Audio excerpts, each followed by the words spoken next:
God is boasting about a monster. Out of a whirlwind to a broken man sitting in ashes, the voice of the Almighty describes a creature in the sea. Flame pours from its mouth. Its heart is hard as stone. No spear forged on earth can reach it. And then God says the strangest line in the whole speech. Upon earth, there is not its like. He is not warning Job about an animal. He is showing him a possession. Because scattered through the pages of the same Bible lies a contradiction that should not exist. One psalm says God already crushed this monster long ago, before our history began. One prophet says God will slay it on the last day in a battle that has not happened yet. Dead in the past, dying in the future. Never, in any verse, dead now. So where is Leviathan tonight? The old books give an answer. It waits at the end of this story, and it involves a table. Begin in the land of Uz, at the end of the Bible's longest divine speech. A man sits on a heap of ashes, scraping his sores with a broken piece of pottery. His children are dead. His flocks are gone. His friends have talked for 30 chapters and explained nothing. Then the sky turns. Wind gathers into a column of dust and thunder, and out of the whirlwind, God finally answers Job. Not with reasons, with a tour of creation. The lion in the dark, the wild donkey laughing at the city, the hawk spreading its wings toward the south. And then God saves something for last. He gives the war horse a few verses. He gives the ostrich a few more. He gives Leviathan an entire chapter. 34 verses for a single creature, the longest description of any living thing in all of Scripture, and every line of it sounds less like zoology and more like a throne room inventory. The text says, "Can you draw out Leviathan with a hook? Can you put a cord through its nose? Will it make a covenant with you? Will you take it as your servant forever?" The text says, "Out of its mouth go burning torches, and sparks of fire leap out. Its breath kindles coals. The sword that reaches it cannot hold. It counts iron as straw and bronze as rotten wood. When it rises up, the mighty are afraid. It is king over all the children of pride." For centuries, readers tried to tame this chapter. They said it was a crocodile. They said it was a whale. Crocodiles do not breathe fire. Whatever this creature is, God does not speak of it the way a maker speaks of an animal. He speaks of it the way a king speaks of a weapon hanging on his wall. Untouchable, unrivaled, his. And there is a reason for that tone. To find it, you have to go further back, past Job, past Abraham, past the first city and the first field. Back to a battle the Bible only remembers in fragments.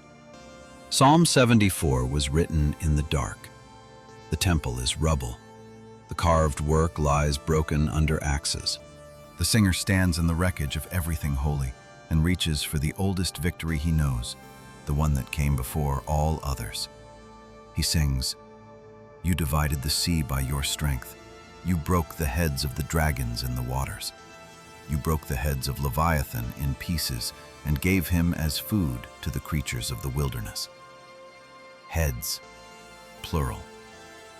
Picture it the way the psalm remembers it. Before our story began, the deep rises. Something with many heads moves under the surface of the first ocean, vast enough to threaten the order of the world. And God goes down to the water and breaks it. Then the carcass, dragged from the sea, hauled across the sand, left for the desert things to strip in the sun. A war fought and finished before the first human eye opened to see it. That should settle the matter. A monster rose, God killed it. The end. Except this memory is older than Israel itself. In 1928, on the coast of Syria, A farmer's plow struck stone, and underneath lay a buried city called Ugarit, and in that city, a library of clay tablets older than most of the Bible. On those tablets, the storm god Baal fights a sea dragon, and the death god Mot names it. He says to Baal, "You smote Lotan, the fleeing serpent. You made an end of the twisting serpent, the tyrant with 7 heads." Listen to those titles. The fleeing serpent, the twisting serpent. Hold them in your mind. Centuries later, the prophet Isaiah will use the same 2 epithets in the same order, word for word, for Leviathan. The names matched. The monster matched. Even the heads matched the Psalm's plural. And Ugarit was not alone. In Babylon, the priests recited the Enuma Elish, where the young god Marduk faces Tiamat, the dragon mother of the saltwater deep. He drives the wind down her throat, splits her body in 2 like a shellfish, and raises half of her corpse to become the sky. In Egypt, the serpent of the abyss rises every night to swallow the sun. From the Nile to the Euphrates, every people along those ancient shores remembered the same event in different costumes. In the beginning, the sea rebelled, and a god struck it down. Then Genesis does something quiet and deliberate. On the 5th day of creation, the text says, God created the great sea monsters. The Hebrew word is taninim, the dragons, and they are the only creatures of that entire day Genesis bothers to name by kind. No battle, no rebellion, no splitting of a corpse to build the sky.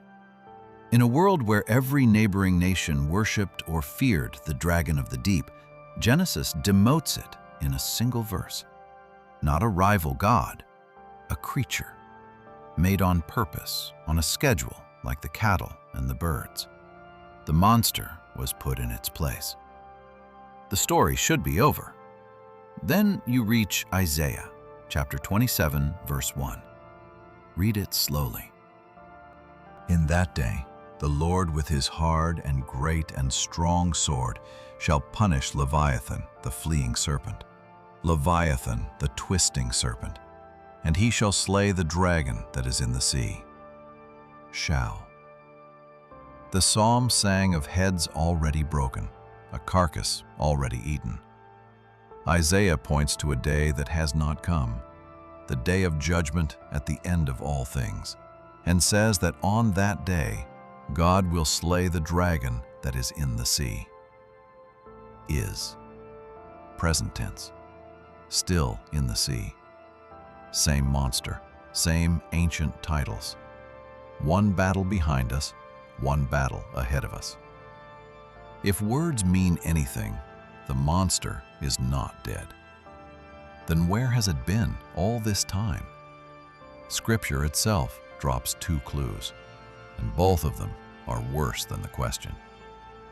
But the oldest manuscripts say something stranger still. Stay with the clues first. The first hides in Psalm 104, a gentle hymn about springs and storks and wine that gladdens the heart. The singer looks out at the ocean and says, "There go the ships, and there is Leviathan, whom you formed to play." The Hebrew bends 2 ways, formed to play in the sea or formed for you to play with. The ancient rabbis read it the second way and did not flinch. The terror of chapter 41 of Job, the fire breather no sword can touch, kept the way a king keeps a lion in a garden, a plaything. The second clue is darker. In chapter 3 of Job, the broken man curses the day he was born, and he calls for help. Let them curse that day, he says, those who are skilled to rouse Leviathan. Read that again. Those who are skilled to rouse Leviathan. Not heroes who slay it, specialists who wake it. The verse assumes, in passing, as if everyone knew, that there were people in the ancient world whose dreaded craft was stirring the monster from its sleep. Job wants his birthday cursed so badly that he calls for the professionals. The Bible never explains who they were. It simply lets them stand there, at the edge of the text, holding their secret. A monster God plays with. A monster certain men knew how to wake. These are not descriptions of a carcass. So the question presses harder. If it was struck down in the deep past, and it will be slain on the last day, what is it doing in between? The Bible goes silent here. But the books in the Bible's shadow do not. The books read for centuries and then set aside, they answer the question directly. And their answer is the reason this video exists. The book of Enoch, treasured before the time of Jesus and quoted in the New Testament itself, describes a vision of the day of judgment. And Enoch wrote, on that day, 2 monsters will be parted. A female monster named Leviathan, to dwell in the abysses of the ocean over the fountains of the waters. And the male is named Behemoth, who holds with his chest a vast wilderness called Dudain, east of the garden. Parted, stationed. One assigned to the bottom of the sea, over the very fountains of the deep that once broke open in the flood. One assigned to a desert east of Eden. Not killed, positioned, like assets in storage. A second ancient book, the Apocalypse, called 4th Ezra, says it without ornament. The text says God kept them both alive, Leviathan in the sea and Behemoth on the land, and has kept them to be devoured by whom you will, and when you will. Devoured, eaten. The monsters are not prisoners awaiting execution. They are provisions. A third book, the Apocalypse of Baruch, names the occasion. In the days of the Messiah, it says, Behemoth shall be revealed from his place, and Leviathan shall ascend from the sea, the 2 great monsters created on the 5th day, and they shall be food for all who are left. Now the tense problem dissolves, and what replaces it is stranger than any contradiction. The past battle was real, but it was not an extermination. It was a capture. The future battle is real, and it ends at a banquet.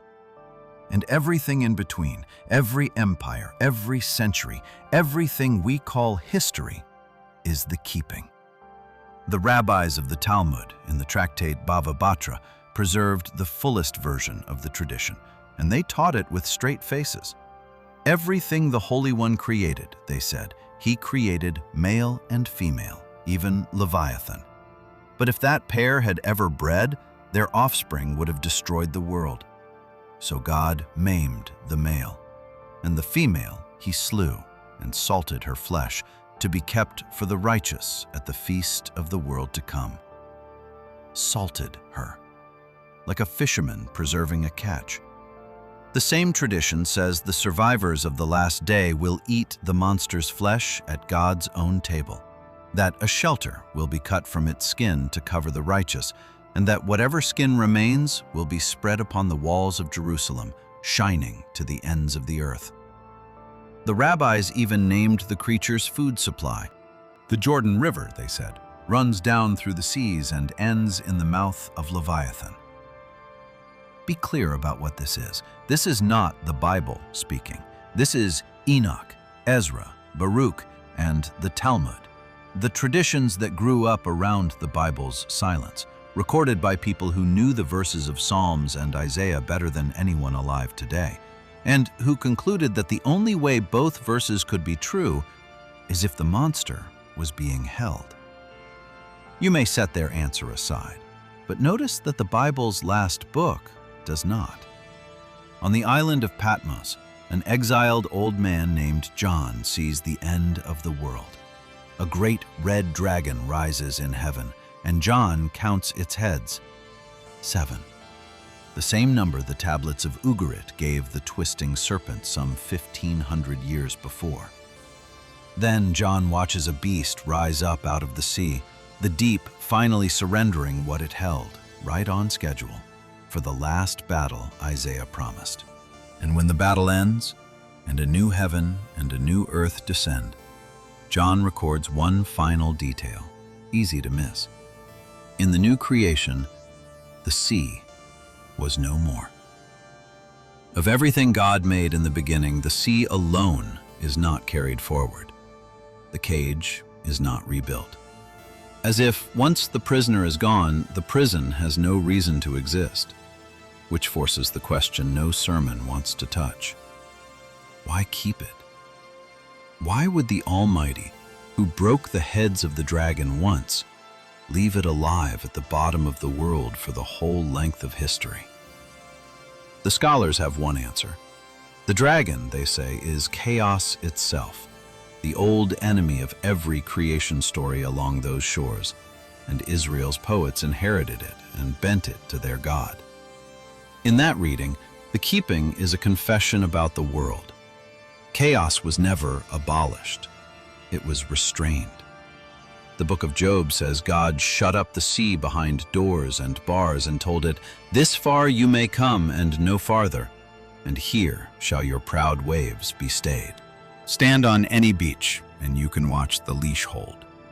The tide climbs to a line in the sand it cannot explain and stops and goes back down. Every coastline on earth is the mark of that boundary. The world is not safe. The world is held. There is a second answer, and it belongs to the believers.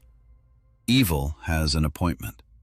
The monster was not destroyed at the beginning because its destruction belongs to the end, written into the calendar of creation, as fixed as the day it was made. In this reading, the keeping is a promise. Nothing in the deep is loose. Nothing is forgotten. The sword Isaiah saw is already forged, and the date is already set. And there is a third answer, the darkest and the strangest, the one the feast tradition whispers. If the monster is the main course of the banquet of the world to come, then the world cannot end until the table is ready. History is the interval between the salting and the serving. The righteous wait for the feast. The monster waits in the deep. Both of them reserved. Both of them kept for the same evening. Imagine standing on a shore at night, knowing all of this. Black water to the horizon. Somewhere beneath it, if the old books are right, something older than the shoreline. Circling above the fountains of the deep, fed by rivers, guarded by a boundary you can see in the sand at your feet.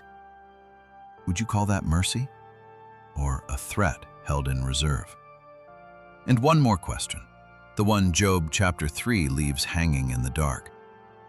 If there were once men skilled to rouse it, what exactly were they skilled at? What would you have done with such a craft? The text never says whether anyone ever used it. So return, at last, to the contradiction we opened with. The psalm that says the monster died long ago. The prophet who says it dies on the last day. Which verse is true? Both. The psalm remembers the first battle, when the sea was broken and bounded, when, in the old tradition, the mate was slain and salted away. The prophet announces the second battle, the appointment, the hard and great and strong sword, the feast that follows. And between those two battles stretches everything else, the keeping. Where is Leviathan? Exactly where the old books say it was put, in the abyss over the fountains of the waters, under guard, on the menu. And here is the proof that something of it still moves in the world. The name escaped the cage. 4 centuries ago, a philosopher named Hobbes reached for one word vast enough to describe a power that swallows all others, and he called his book Leviathan. The word lives in our language still. Every time someone calls an empire or a corporation a Leviathan, they are quoting a creature the old books insist is not a metaphor at all, but is still down there, still fed, still waiting for its appointment. But the sea was only the first forbidden door, because Israel's law sealed another one with a death sentence, the door of the dead. never to be called upon, never to be questioned. And one night, in a cave at Endor, a desperate king of Israel paid a woman to open it.